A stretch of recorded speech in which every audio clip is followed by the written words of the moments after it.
Bienvenidos a este podcast Las Tres R's. Las Tres R's significa que siempre tenemos la oportunidad de resetear, de regresar, de reparar, de restaurar, de regenerar nuestro cuerpo, nuestra mente, nuestro espíritu, nuestra vida.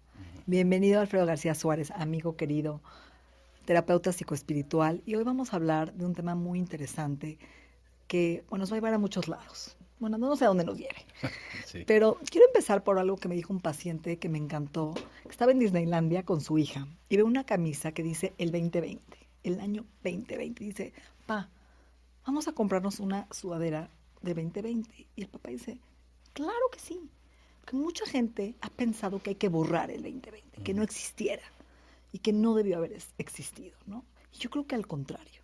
Creo que tener una sudadera, casi casi tatuarnos el 2020 nos enseña el valor que tiene el yin y yang, la negrura y la luz.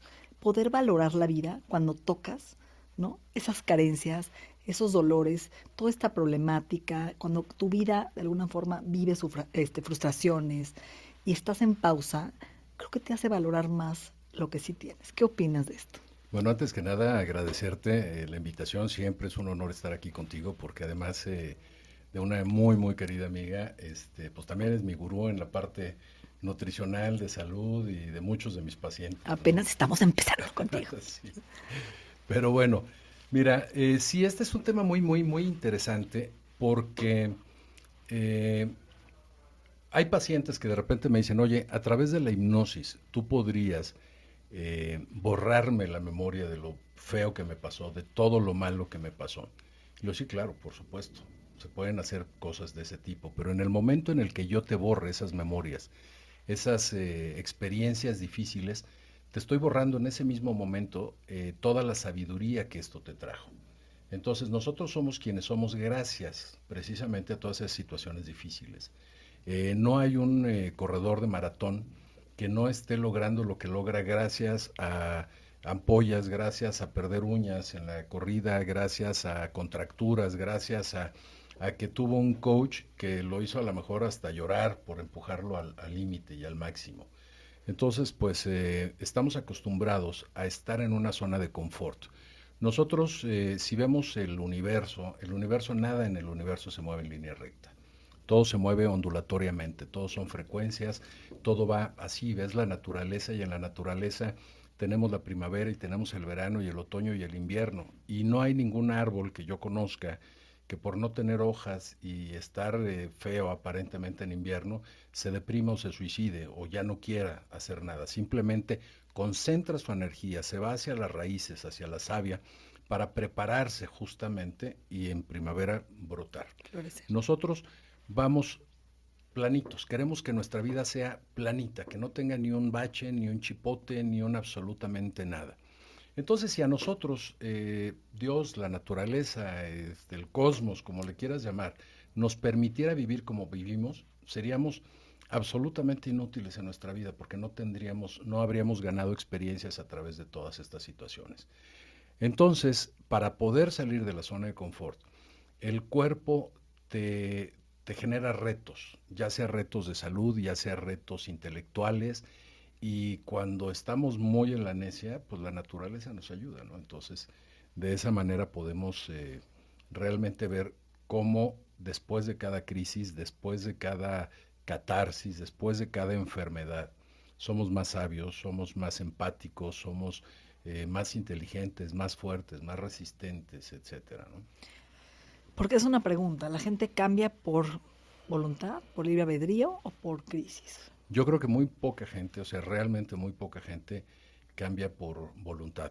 Hay gente que son buscadores natos, hay gente que desde siempre está buscando respuestas y desde siempre está buscando salir de su zona de confort. Hay una línea, los más ascéticos, digamos, dentro del hinduismo, dentro del budismo, que dicen que no puedes estar 3 días en ningún lugar porque te acostumbras, incluso ellos que están semidesnudos, que están con su tazón de arroz para que la gente buenamente les regale el arroz. Dicen que no puedes estar ni siquiera 3 días en esa esquina porque te acostumbras a la gente que te da el arroz, te acostumbras al rayo de sol, te acostumbras a la sombra, te acostumbras a todo. Entonces te dicen 3 días y muévete, porque si no te acostumbras. Entonces ellos no permiten entrar en esa zona de confort. Hay muy poca gente que dice, tengo que salirme de mi zona de confort constantemente, tengo que retarme constantemente. Es muy, muy poca gente. Y normalmente esa gente también tuvo un punto de quiebra en su vida. Pudo haber sido muy temprano en su infancia, pudo haber sido una situación difícil y pues bueno, esa situación los hizo que buscaran respuestas fuera de lo que les daban, porque no estaban conformes con eso. Y entonces, eh, los demás, pues bueno, normalmente esperamos a que la vida nos dé unas par de cachetadas para, para empezar a movernos, ¿no? Yo tuve particularmente una infancia complicada y sí sentía como una negrura, una nube negra, como un vacío los domingos, una depresión muy fuerte. Ujú, Y gracias a ese vacío, esa soledad, ese llanto, esa depresión, como que sentía que tenía todo y me sentía como culpable. ¿Por qué tengo todo y me siento tan jodida? ¿Por ujú, qué tengo una familia y dinero y educación y no estoy feliz? ujú, Porque estaba percatándome de esa infelicidad que me ujú, rodeaba. Y ahí fue cuando entré a un camino espiritual muy joven, dándome cuenta que el mundo no me da lo que yo necesito, que ujú. siempre estoy poniendo afuera, que la gente me dé, ¿no? Y que me cambie el estado. Y ahí fue cuando fue el primer velo de la, se llama el velo de la inconsciencia, que la felicidad no está afuera, ¿no? Ujú, Que siempre estás buscándolo en cambiar de ropa, cambiar de coche, cambiar de pareja, cambiar de cuerpo. Y cuando entras a un camino a tocar, ¿no? Esa insatisfacción, ese dolor y todo lo que viviste, creces y te das cuenta que tú eres la responsable de alguna forma de crear esa felicidad. ¿Y qué es felicidad? Porque no ujú. es Sí, la absolutamente, felicidad, ¿no? claro. Entonces, ¿qué piensas de esto? Pues mira, yo creo que de alguna manera, digo, aquí ya si nos metemos en el campo de la física cuántica, y nos metemos en este rollo Metafísico. metafísico, Sí, teológico sí, y sí. todo esto, podemos entender que nosotros lo que vemos no es sino un reflejo de la luz. Cuando no hay luz no nos vemos porque no existimos como físicos, sino como un cúmulo de frecuencias y Energía. energías, ¿no? Podríamos, pero ya es meternos un Sí. poquito demasiado en esto. Pero lo que sí, digamos, apoyando esta parte teológica o esta parte filosófica o incluso científica, no sé si algunos de ustedes se acuerdan en la escuela de este filósofo francés de hace alrededor de 400 años, Descartes, René Descartes, que decía luego, entonces primero pienso Y luego y existo. luego existo. La física cuántica ha demostrado ahora, a través de irse a lo más pequeño, llegaron al átomo, rompieron el átomo, se dieron cuenta que los electrones que giran alrededor del núcleo es lo que nos hace tener esa ilusión de que estamos tocando un sólido, cuando en realidad lo que estamos tocando son estos Campos de campos de, energía. sí, y la distancia proporcional entre estos electrones y el núcleo es proporcionalmente mayor que la Tierra al Sol. Y dentro, pues bueno, te encuentras protones, neutrones, llegas al quantum y atrás del quantum no hay absolutamente nada, es información. Y entonces algo que hace 170 años por ahí ya traía locos a los científicos, a los físicos cuánticos, era bueno, ¿por qué esa frecuencia, por qué esa información que está ahí se convierte en energía o en materia? ¿Qué es lo que hace que se conviertan en una o en otra cosa? Y decían, bueno, pues probablemente lo que esté cerca lo influye, una especie de magnetismo, una influencia fuerte. Si lo disparamos en un medio estéril, ¿qué sucede? Crearon una máquina, dispararon estas partículas, estas nanopartículas o esta información para ver en qué se convertía y el resultado no podía ser científico porque no lo podían repetir cada vez que diera el mismo resultado. Hasta que se dieron cuenta que el pensamiento del observador modificaba el experimento Total, y ahí demostraron científicamente que el pensamiento crea total. y lo que yo creo, lo creo. Que es la famosa película de What the Bleep Do We Know, ¿no? Exactamente. Y entonces nos vamos un poquito allá a la parte teológica, vamos moviéndole ahí una sacudidita. Y dices, bueno, y en el principio Dios habló, era el caos y Dios habló. Y dijo su nombre.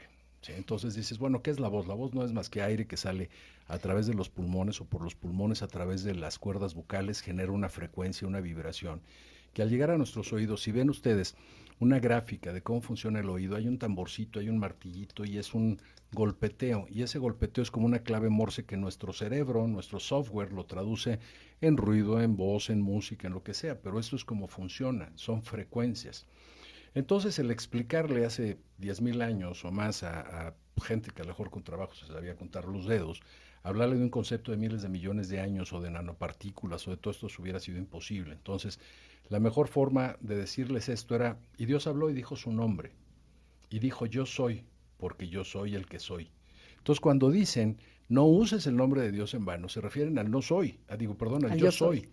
Entonces, cada vez que tú utilizas con una connotación negativa el yo soy estúpido, yo soy un marrano, yo soy un flojo, estás realmente decretando y moviendo, como decía por ahí, Colapsando, como dice. exactamente. Y entonces ahí es donde entiendes que decía y Dios habló y después el verbo encarnó. ¿Qué es el verbo encarnó? Todo lo que él decretaba tomaba materia, tomaba carne. Acción.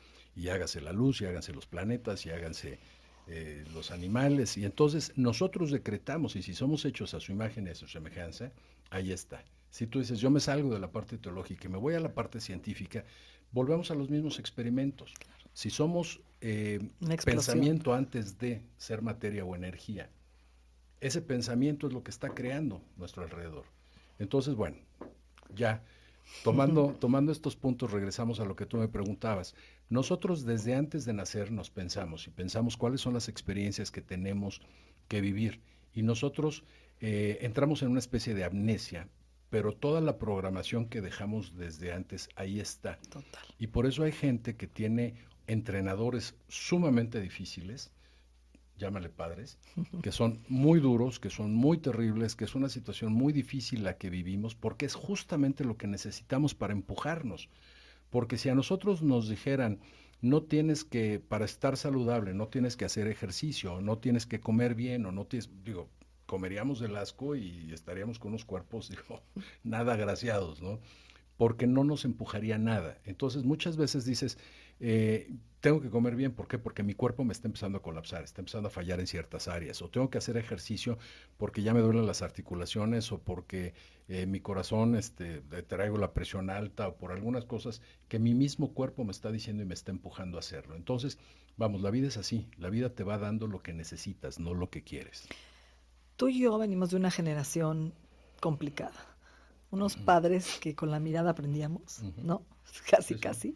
Golpes, violencia, cállate, estoy hablando, ¿no? Ujú. No pises el tapete, no entres a las salas, son áreas de adultos, Sí, ¿no? sí, sí. Y tenemos una generación de hijos que los tratamos con pincitas, ¿no? Ujú. Que les llaman esta generación cristal y estos niños millennials que no se comprometen, que no quieren tomar ¿no? Responsabilidad y los criticamos, y ya no quieren coche, ya no se quieren casar. ¿Qué piensas de esta historia? ¿Cómo los vemos? Que yo los amo y me divierto muchísimo, además. Bueno, Quiero ser más mira, libre como ellos. sí, ¿verdad? Sí, yo creo que aquí hay, no es quién está bien o quién está mal Exacto. y quién tuvo la culpa de qué, ¿no? A mí, por ejemplo, cuando me dicen, oye, es que ahora somos más ecológicos, y yo me pongo a pensar, digo, a ver, espérame, más ecológicos. Pues yo me acuerdo que antes cada quien llevaba su bolsa al supermercado, eran bolsas ¿De acuerdo? tejidas en su carrito, cada quien llevaba su carrito y lo subía al carro y había fiesta y cada quien cargaba su reja de cascos vacíos, de envases vacíos para ir a cambiarlos por llenos. Y en fin, o sea, yo creo que era mucho más ecológico nuestra infancia que lo que se vive ahora o lo que se quiere hacer. Por ahí unos amigos de un sobrino trajeron una idea fabulosa de un producto italiano que lo estaban metiendo en México y son unos popotes ecológicos que eran de pasta. Entonces haz de cuenta que tienes un espagueti grueso y hueco. Y entonces decía, mira, y te alcanza para 3 drinks y luego si se desbarata, pues hasta te lo puedes comer aunque no sepa nada, sepa feo y bla, Tiene bla. proteína. Sí, sí, sí, dije, mira qué interesante, ¿no? Fíjate, pensar esto nunca lo pensamos nosotros de chavos teníamos unos de papel, ¿sí? Que eran totalmente biodegradables y salían más baratos que estos. ¿Cómo no se nos ocurrió antes, no? Entonces, queremos inventar el hilo negro cuando el hilo negro ya estaba inventado desde hace mucho. Simplemente es, bueno, a lo mejor adaptarlo a las necesidades de ahora. Pero bueno, volviendo al tema de estas generaciones cristal o de los baby boomers o de todo esto, nosotros crecimos en una generación en donde en la escuela estaba el negro, estaba el chino, estaba el panzón, estaba el trompudo, estaba el, o sea, teníamos apodos además El bufón, sí, sí, sí, teníamos apodos de todo. con El destroyer. mucha, sí, sí, sí, o sea, Digo, realmente se necesitaba mucha Yo tenía un imaginación. amigo que cada vez que abrías la puerta te electrocutabas. No sé qué le hacía a la manija de la puerta, te lo juro. Sí, Increíble. ¿Cómo me entonces, divertía? Ajá. bueno, y nadie se ofendía porque te dijeran las cosas, ¿no? O sea, pues cada quien aceptaba lo que tenía y lo veía como parte de sí, porque no era como un juicio tan severo. Ahora ya no le puedes decir a nadie por su aspecto, por su ropa, por su género, por nada, porque se ofenden. Cuando yo jugaba fútbol americano de joven, verdaderamente eran no estrictos lo que le sigue. O sea, yo juraba que en cuanto terminara mi elegibilidad y terminara ya de jugar fútbol americano, el día que viera a mi coach en la calle le iba a aventar el coche. O sea, yo decía, y después me bajo a patearlo, ¿no? ¿Por qué? Porque había sido un hijo de su tres piedras. Sin embargo, pasa el tiempo y cada día que me acuerdo le agradezco la tenacidad que me dio, la fuerza que me dio, el perderle el miedo a vivir, el perderle el miedo a hacer las cosas, la disciplina, todo esto que de alguna manera, volvemos a lo mismo, borras las experiencias y borras también toda tu sabiduría.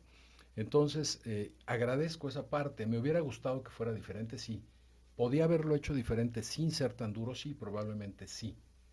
Sin embargo, cuando tú sueltas el péndulo de un lado, se va exactamente al otro extremo. Entonces, si fue muy dura esa generación, la otra va a ser demasiado blanda.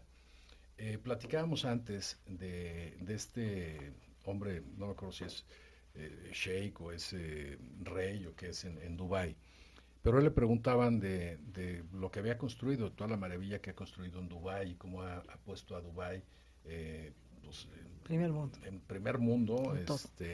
sí, en todos los aspectos. Y entonces él decía que hace 2 generaciones ganaban menos de $2 al día, la gente vivía con menos de $2 al día. Y decía, mi abuelo anduvo en camello, mi papá anduvo en camello, yo ando en Mercedes-Benz, mi hijo anda en Land Rover, probablemente mi nieto ande también en Land Rover y probablemente mi bisnieto ande en camello nuevamente. Decía, porque tiempos difíciles crean hombres fuertes crean tiempos fáciles crean hombres débiles y hombres débiles crean tiempos difíciles. Entonces, yo no juzgo si es bueno o es malo, lo único que me preocupa es qué va a pasar en la siguiente generación. Si todo es demasiado sensible, si todo es demasiado fácil, si todo es demasiado sin compromiso, ¿qué va a pasar después? O sea, ¿quién se va a comprometer? ¿Quién va a generar o va a fabricar bienes de capital?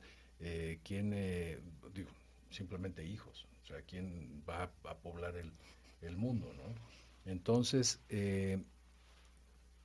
volvemos a la parte de por qué nosotros cambiamos a esta generación. Porque al final de cuentas nos pueden decir, bueno, pues la generación de cristal es culpa de ustedes, porque ustedes los criaron así. Entonces dices, bueno, realmente no es culpa de nadie y nada es personal. Es una de las cosas que primero tenemos que entender en un matrimonio, en una relación de trabajo o en lo que quieran. Nadie actúa deliberadamente para fastidiar al otro. O sea, aunque crea que lo hace deliberadamente es por algo que traemos dentro. Tú no puedes sacar lo que no esté en tu corazón, digamos. Entonces, nosotros regularmente a través de nuestra pareja buscamos una pareja perfecta a través de la cual pueda sacar lo que no pude decirle a mis papás, lo que no pude enseñarles en el matrimonio porque yo era muy pequeño, porque no me hacían caso, porque tenía miedo, por lo que sea. Y entonces busco a esta pareja para poder zorrajarle en la cara todo lo que no pude decirle a mis padres. O para enseñarles a mis papás que vivían como perros y gatos, que mejor se hubieran divorciado, entonces yo me caso con alguien y yo sí me divorcio. O al revés, se divorciaron y yo digo, bueno, pues aunque sufrieran por amor a los hijos, tenían que haberse aguantado. Y entonces yo tengo un matrimonio pésimo, pero no me divorcio. Y mi excusa son los hijos. La realidad es que no son los hijos, porque a través de los hijos nosotros rescatamos a nuestro niño interior. Entonces lo que yo creo que me faltó a mí, se lo doy a mis hijos. Y si a mí no me dieron afecto físico, Pues yo esas voy a ser muy carencias las vas apapachón. compensando, Claro, pero es una sobrecompensación desbordada. exagerada, desbordada, porque no hay una lógica en el niño, digamos. El niño lo que cree que le hizo falta, si el niño dice, es que a mí me hizo falta que todos los días me dieran pastel de chocolate medio kilo. Y entonces el niño se queda con esa idea. Cuando el adulto crece, dice, oye, no, espérame, no es lógico ni es sano que te comas medio pastel o medio kilo de pastel al día. Sin embargo, ese niño que se quedó ahí con esas ganas no tiene conciencia o inteligencia clara, y ese es el que nos sabotea, y ese es el que a veces hace que nosotros sobreprotejamos a nuestros hijos, que les demos de más y no les demos habilidades. Acuérdate que hay un principio que dice que frustraciones leves desarrollan habilidades. A veces se les pasaron la mano a nuestros papás y nos dieron frustraciones muy fuertes y desarrollamos habilidades muy grandes. Pero así como la necesidad es la madre de todos los inventos, las frustraciones son esta llave, digamos, esta necesidad para poder generar estas habilidades, Estos cambios. estos cambios. Que la palabra responsibility está mal interpretada, ¿no? Ujú. Porque uno dice responsabilidad, hay que ser responsables, ¿no? Puntuales, llegar perfectos. No es cierto. La palabra responsibility viene la palabra respuesta hábil. Ujú. ¿Qué respuesta hábil o qué potencial o qué habilidad tengo que desarrollar de acuerdo a la circunstancia, ¿no? Ujú. Entonces, que ese es el chiste, que hagamos a nuestros hijos, esta generación cristal, no, sino que se vean con poder, que se Ujú. crean con poder y que tengan esa capacidad de desarrollar estas diferentes habilidades ante diferentes panoramas de su vida, Claro. ¿no? Y que no sean los niños que se frustren rápidamente. Ahora, ¿de qué se quejan nuestros hijos? ¿De qué se queja esta generación cristal de nosotros? Muchas veces me dicen mis hijas, es que no nos pusiste límites, Ujú. nos faltaron límites, o no nos pusiste hora de llegada, fuiste muy barco, Ujú. te fuiste al otro lado, o no sé, los tuyos de qué se quejan, cuéntame. Híjole, ¿tienes tiempo? Estas quejas, porque también hay Ajá. una parte que hay que percibir lo que están Sí. viviendo ellos, ¿no? Fíjate que yo de alguna manera, bueno, sí me quedé con o sea, ya con una conciencia de este tema, y yo a mis hijos sí les exijo, sí los empujo, sí tienen que dar resultados, sí tienen que trabajar, les estoy retando constantemente la mente. Entonces, mi hijo, que digo, pobre, porque pues toda la vida sabe proyecto de vida, y a ver, dime qué va a hacer, y a ver cómo lo vas a hacer, y a ver dónde lo vas a vender, y a ver qué vas a hacer. Entonces siempre lo estoy retando, pero bueno, yo creo que eso pues, los ha ayudado a tener un poquito más de confianza. Mi hija, bueno, pues totalmente independiente. También, digo, seguramente a decir, papá, bueno, pues, pudiéndome dar algo, me lo negaba y me empujaba a hacerlo, ¿no? Digo, me acuerdo que me decía, y era chiquitita, o sea, estaba pues yo creo, no me acuerdo si ya en primaria, tendría 5 o 6 años, y de repente me decía, oye papá, me pidieron en la escuela para tal festival o tal, esto y me pidieron, por decirte algo, 1,000 pesos. Entonces, bueno, vivíamos en una zona, en un club de golf, estaba muy seguro, no había riesgo absolutamente de nada, y entonces, bueno, y además tenía sus muchachos que la traían para arriba y para abajo. Y entonces llegaba yo y en vez de darle el dinero, le daba yo bolsitas de chocolates. Sí, entonces se encargaba unas trufas muy ricas que me hacían y entonces le decía, bueno, aquí están y te estoy dando 2,000 pesos en producto. O sea, ahí puedes sacar 1,000 pesos para ti y 1,000 pesos para la escuela. Si tú las vendes o te las comes, es tu responsabilidad. Y salía y los vendía en un ratito, además. Y entonces estaba contenta porque llegaba, daba la Claro. escuela y entonces sentía que ella lo había pagado, aunque yo le hubiera puesto, digamos, la materia prima. Pero entonces ya era un logro para ella. Y creo que eso a veces nos hace falta. Sí. La inseguridad que hay de esto yo no lo hice y esto yo no sé cómo se hace, entonces hace que ese miedo inconsciente me juegue en mi vida real y entonces me juegue con eh, mejor me voy, mejor renuncio. Yo para qué quiero esto si lo que quiero es viajar, si yo lo que quiero es divertirme, si yo lo que quiero es no tener hijos, ¿para qué quiero hijos si no puedo ya ni con mi perro? Entonces, ¿por qué? Por ese miedo que está ahí. Y el miedo está ahí porque nosotros no los empujamos a enfrentarse. Entonces, digo, yo me Entonces es un imagino, desapego disfrazado de miedo. exactamente. Entonces, es miedo. Al final de cuentas, lo que mueve y lo que ha movido al ser humano desde que es ser humano, básicamente es el miedo. A ver, para cerrar este podcast, el amor incondicional. ¿Sana todo? Sí, sí sana todo. Nada más que aquí partimos de que el amor incondicional tiene que ser hacia el del espejo. Primero a ti. Claro, porque tú no puedes amar si tú no te amas. O sea, ¿cómo vas a amar a alguien si tú no sabes amarte? ¿O cómo vas a pedir que alguien te ame si tú no sabes amarte? O sea, la gente que llegue, es como cuando juegas un deporte, juegas tenis y los jugadores de alto nivel tienen prohibido jugar con alguien que esté abajo de ellos. Tienen que jugar con alguien de su nivel o más arriba para poder eh, Claro. conservar su juego. Entonces, ¿qué sucede si tú estás vibrando en 2 o en 3 y pides a alguien de 10? Vamos a suponer que por pura suerte o por pura mala suerte del otro llegue y te ame. cuando dice mis exigencias no son de 10, sino son de 3, él mismo va a bajar su nivel y te va a amar al nivel que tú le pides que te ame. Entonces, si tú realmente quieres que te amen y sueñas con un amor y todo, primero tienes que amarte, ponerte en este nivel, porque cuando tú amas a alguien, o sea, una de las preguntas que siempre le hago a mis pacientes cuando tienen este problema de falta de autoestima o porque sus relaciones han sido abusivas, etcétera, etcétera, le digo, bueno, si a tu hija alguien le faltara el respeto, si a tu hija alguien le quisiera pegar, si a tu hija sucediera alguna situación grave, ¿qué harías? Dice, no, me voy, le saco los ojos, lo mato, le hago todo. Le digo, bueno, exactamente cuando tú hagas eso mismo por la del espejo, te estás amando.